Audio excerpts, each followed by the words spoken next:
If if म्हणजेच जर. ह्या पोयम मध्ये जे कवी आहेत त्यांनी आपल्याला उपदेश दिला आहे एका वडिलांप्रमाणे. जर तुम्हाला आयुष्यात काहीतरी मोठं करायचं आहे, कुठेतरी नक्कीच पोचायचं आहे, तर ही पोयम तुमच्यासाठी आहे. आपण प्रत्येक लाईन आणि त्याचं मीनिंग एकदम डिटेल मध्ये समजून घेऊया. चला तर स्टार्ट करूया एक्सप्लेनेशननी. If you can keep your head when all about you are losing theirs and blaming it on you. जर सगळे लोक तुम्हाला दोष देत असतील, तुमच्यावर आरोप करत असतील, त्या क्षणी जर तुम्ही तुमचं डोकं शांत ठेवलं, काय आहे हे समजून घेतलं आणि त्याप्रमाणे वागलात, then you are going to achieve something in your life.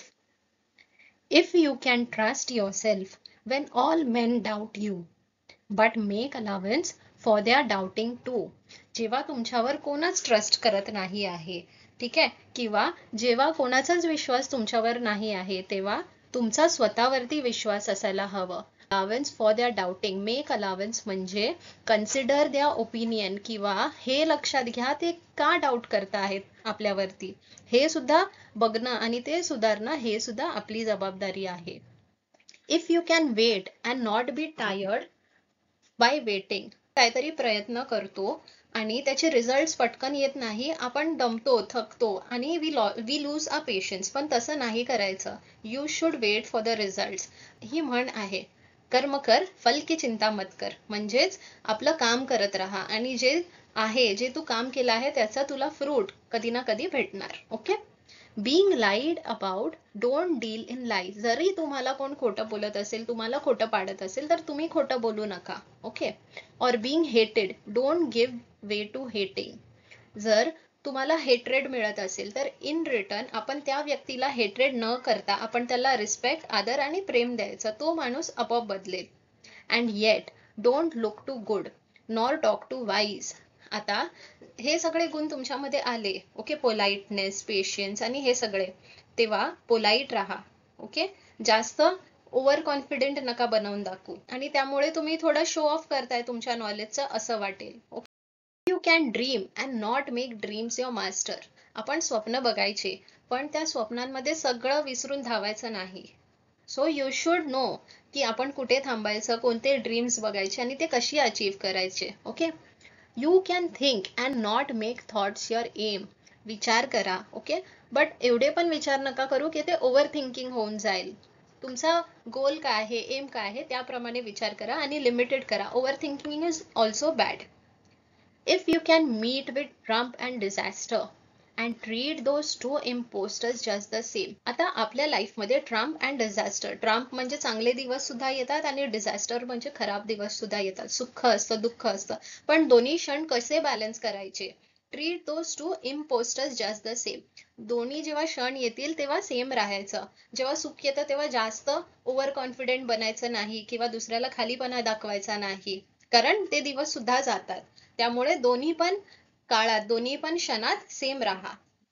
If you can bear to hear the truth you have spoken, twist by knaves to make a trap for फूल्स.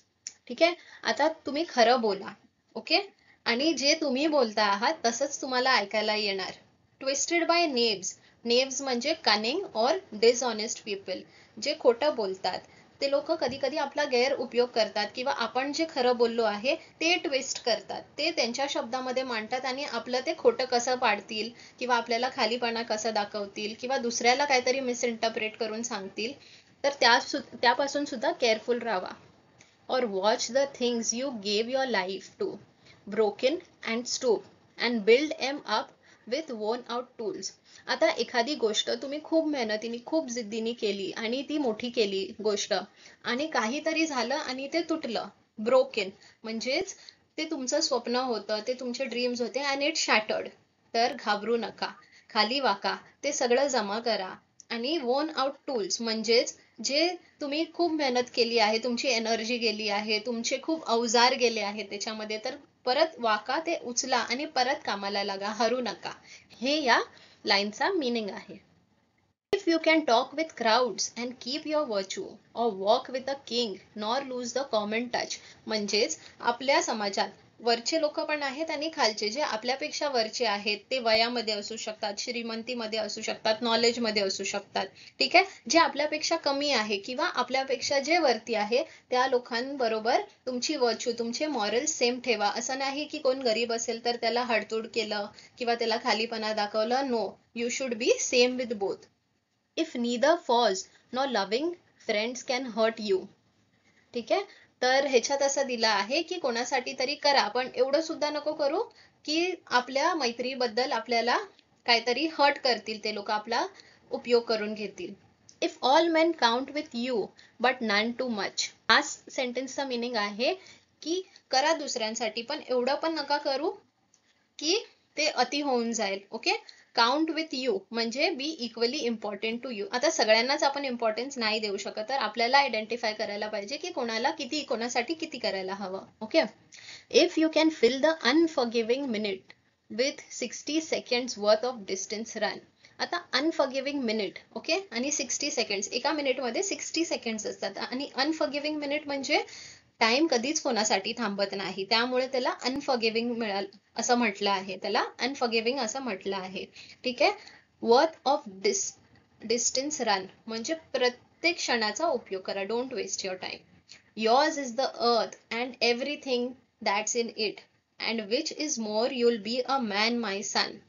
तर ह्या लास्ट लाईनचं मिनिंग असं आहे की जर तुम्ही हे सगळे गुण तुमच्यामध्ये आणलात ना, तर हे पूर्ण जग तुम्ही जिंकू शकता, आणि जेवढं काही तुम्ही ड्रीम करू शकता ते सगळं तुम्हाला मिळेल. ओके. अँड सर्वात इम्पॉर्टंट, तुम्ही एक खूप छान व्यक्तित्व किंवा छान व्यक्ती म्हणून ह्या जगात चमकाल.